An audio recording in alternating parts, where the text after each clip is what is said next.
Declassified documents suggest that some well-known evangelists during the Cold War might have been involved in more than just preaching, and make it very clear that their mission was not simply focused on Christianity. Leaders affiliated with the Fellowship Foundation, who worked on global religious projects, were connected to very powerful people in politics, finance, and diplomacy.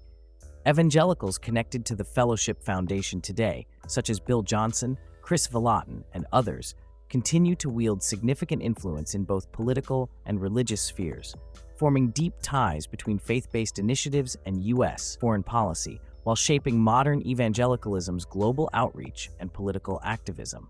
It began with a friend of mine. His name's Doug Coe. Anybody heard of Doug Coe? He has counseled world leaders, and he's one of the wise men he's one of the wisest men who live today. And also Hillary Clinton knows Doug Coe and said that he's one of the most loving spiritual mentors in the world, regardless of faith or party. And so he's a very significant man. He's in his 80s. I've had the privilege of meeting him about 4 or 5 years ago, and Bill and I stayed at his very beautiful I'd say it's kind of an old mansion, and diplomats from all over the world and world leaders from all over the world come there, and I would say he's actually one of the few men I know that is a father to nations. Are these so-called Christian leaders only spreading their faith, or are they also helping the United States government in global espionage and defining foreign policy? In the mid-1950s, Pentecostalism saw a significant shift as the influence of the Latter Rain movement waned, and a new wave of independent ministries, the Post-Latter Rain Evangelists, rose to prominence. Concerns over theological excesses in the Latter Rain, such as its focus on personal prophecy, manifest sons of God teachings, and unregulated spiritual manifestations, led to its rejection by denominations like the Assemblies of God in 1949. By the mid-1950s, prominent figures such as Oral Roberts, William Branham, and A. Allen steered the movement's focus toward large-scale healing revivals and individual ministries. This marked a departure from the communal and prophetic emphasis of the Latter Rain, replacing it with the spectacle of miracles, physical healings, and mass evangelistic gatherings. These evangelists came to be known as the Signs and Wonders Evangelists, whose dramatic faith cures and demonstrations of divine power captured widespread attention. The theological and methodological impact of the Signs and Wonders Evangelists deeply influenced future leaders, including John Wimber and Chuck Smith, who had connections to the Latter Rain revival. Chuck Smith, initially exposed to Latter Rain theology, later adopted a tempered version of its teachings, which he shared through Calvary Chapel's evangelistic efforts. John Wimber, inspired by these ideas and Smith's approach, developed his own framework called Power Evangelism, which emphasized the use of spiritual gifts, healings, and miracles to validate the gospel message. Wimber's Power Evangelism reflected the essence of the Signs and Wonders movement, while grounding it in a structured, church-focused model that carried the revivalist fervor of the Post-Latter Rain Evangelists into the modern charismatic renewal. As the charismatic movement began to emerge, it became clear that the Post-Latter Rain Evangelists had shaped the movement's definition of signs and wonders evangelism and church growth. But was it a Christian movement that had developed after Latter Rain? To find out, we must first examine one of the key figures who helped the movement transition to a global post-Latter Rain movement.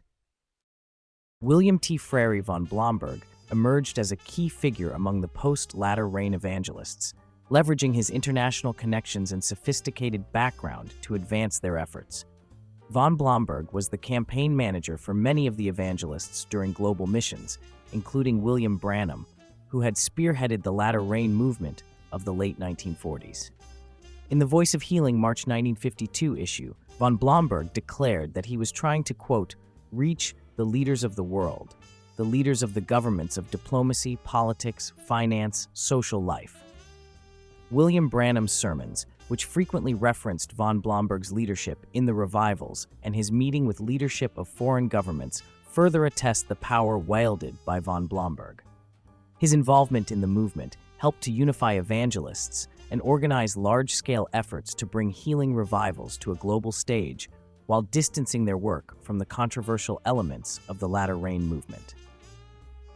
Despite his deep involvement with religious efforts, von Blomberg clarified that the International Fellowship, a group he championed, was not a Christian mission. In declassified government documents, von Blomberg explicitly stated, "The Fellowship is not a Christian mission, nor does it aim to be one." This distinction highlights his pragmatic approach to fostering international relationships under a broader umbrella of spiritual and cultural dialogue, rather than overt evangelism. His emphasis on diplomacy and cooperation across diverse religious and cultural lines positioned the Fellowship as a unique entity within the Post-Latter Rain Evangelists network, one that sought influence beyond traditional missionary paradigms. This dual focus on revivalism and international diplomacy underscores von Blomberg's role as a sophisticated leader who bridged spiritual ecstasy with worldly strategy. Declassified documents from June 30, 1951, confirm that von Blomberg was under investigation for immoral activities linked to his international efforts. The investigation involved suspicions of inappropriate behavior in relation to his travels and interactions, conduct that was deemed to conflict with the public image of a Christian leader. As an open homosexual, von Blomberg would have seemed like an unlikely leader for evangelicals of the era who denounced homosexuals as perversions of humanity. Von Blomberg toured the United States and abroad with the Post-Latter Rain Evangelists, such as William Branham, and was promoted by Christ for the Nations founder Gordon Lindsay. The host of evangelists connected to them would have also been implicated, especially those connected to homosexual men and women. Not only was it considered to be immoral by the evangelists, it was illegal during the era. Branham later admitted that men working with him were arrested for homosexuality, and others in Branham's inner circle remained homosexual throughout his career. The declassified documents suggest that this was more than simply a double standard. Combined with von Blomberg's confirmation that his mission was open to all religions and not aligned with Christianity, it was clear that the evangelists who toured with him had a much different agenda than they proclaimed. John E. Peurifoy was a U.S. diplomat who served as the U.S. ambassador to Guatemala during the 1950s. While his official role focused on diplomatic relations, Peurifoy's involvement with evangelical leaders in the mid-20th century raised questions about the overlap between religion, politics, and U.S. foreign policy during the Cold War. Peurifoy worked closely with several prominent evangelical figures who were active in global missions, including von Blomberg. Peurifoy's association with these evangelical campaigns suggests a complex relationship between U.S. diplomacy and the global spread of Christian revivalism, especially as American leaders sought to counter communist influence through spiritual outreach. The declassified documents hint at the possibility that these tours served not only to spread evangelical teachings, but also to advance U.S. geopolitical interests. Peurifoy's mission in South America, particularly his involvement in Guatemala, became a focal point of scrutiny when his actions were linked to the U.S. government's efforts to oust the leftist government of President Jacobo Arbenz. It was not the only covert government operation linked to the movement. The U.S. would later leverage a Branham cult compound, Colonia Dignidad, to assist DINA with the installation of Augusto Pinochet in Chile. In 1954, shortly before Paul Schaefer and the other Branhamites migrated to Colonia Dignidad, Peurifoy played a significant role in the coup that led to Arbenz's removal, a move supported by the U.S. government under the guise of preventing communism from spreading in Latin America. Peurifoy's actions, which involved coordinating with military and intelligence agencies, have raised ethical questions about his use of religious missions as part of U.S. efforts to influence foreign governments. The combination of his diplomatic and religious outreach work has sparked debate about the potential blending of evangelism with political maneuvering, leading to concerns about the true motives behind his South American mission and the broader missions by the revivalists. William T. Frary von Blomberg played a crucial role in the early development of the Fellowship Foundation, a network of powerful evangelical leaders closely tied to U.S. politics. Von Blomberg's Boston office served as a key hub for coordinating the Fellowship's activities, connecting global religious outreach with influential figures in politics, finance, and diplomacy. His strategic placement within these networks helped facilitate both spiritual revival efforts and the advancement of American geopolitical interests, especially during the height of the Cold War. The Fellowship Foundation's long-standing ties to powerful figures in both the evangelical community and the U.S. government continue to resonate today. Many current evangelical leaders maintain connections to the Fellowship, which remains deeply involved in shaping U.S. foreign policy, especially in regions of strategic interest.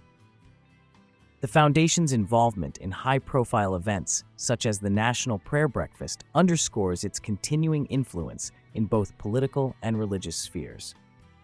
Through these connections, the Fellowship has played a key role in shaping the ideological and political alignment of today's evangelical community, which remains highly influential in shaping global events and domestic policies related to foreign missions, social justice, and international diplomacy. As the Fellowship Foundation's reach expands globally, its influence on evangelical leaders continues to shape key aspects of modern Christianity. The ongoing partnerships between the Fellowship and political leaders ensure that von Blomberg's legacy of blending faith with diplomacy persists now, particularly as evangelical communities remain involved in global missions and political engagement.